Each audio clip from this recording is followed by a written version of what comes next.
Alappuzha നൂറനാട്ടെ CPI Congress സംഘർഷത്തിൽ CPI നേതാവായ public prosecutor അറസ്റ്റിൽ. സിപിഐ ആലപ്പുഴ ജില്ലാ കൌൺസിൽ അംഗമായ സോളമനെയാണ് അറസ്റ്റ് ചെയ്തത്. കോൺഗ്രസുകാരെ ആക്രമിച്ചുവെന്ന കേസിലാണ് അറസ്റ്റ്.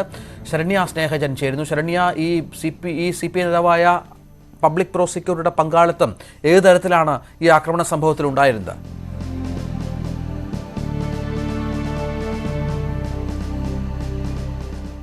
ശരണ്യ, കേൾക്കാമോ?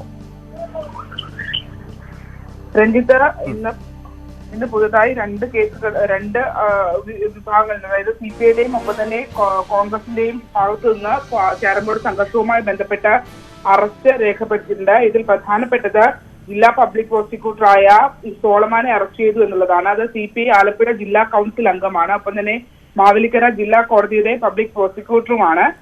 കോൺഗ്രസുകാരെ ആക്രമിച്ച കേസിലാണ് സോളമാനെ അറസ്റ്റ് ചെയ്തിരിക്കുന്നത്. ഇതിനൊപ്പം തന്നെ 5 കോൺഗ്രസ് പ്രവർത്തകരെയും ഇന്ന് അറസ്റ്റ് ചെയ്തിട്ടുണ്ട്. ഇതോടുകൂടി നിരവധി ആളുകൾ, അതായത് ഇരു വിഭാഗത്തിന്റെയും ഭാഗത്തു നിന്ന് നിരവധി ആളുകളെയാണ് പോലീസ് അറസ്റ്റ് ചെയ്തിട്ടുള്ളത്. ഏകദേശം 150ഓളം പേർക്കെതിരെയാണ് കേസ് രജിസ്റ്റർ ചെയ്തിട്ടുള്ളത്. പോലീസിനെ ആക്രമിച്ചു, ഒപ്പം തന്നെ കോൺഗ്രസ് ഓഫീസ് ആക്രമിച്ചത് അടക്കമുള്ള പരസ്പരം കല്ലേറ് ഉണ്ടായതിനടക്കമുള്ള വകുപ്പുകളിലാണ് ഇപ്പോൾ കേസ് രജിസ്റ്റർ ചെയ്തിട്ടുള്ളത്. ശരണ്യാണ് വിവരങ്ങൾ പങ്കുവച്ചത്.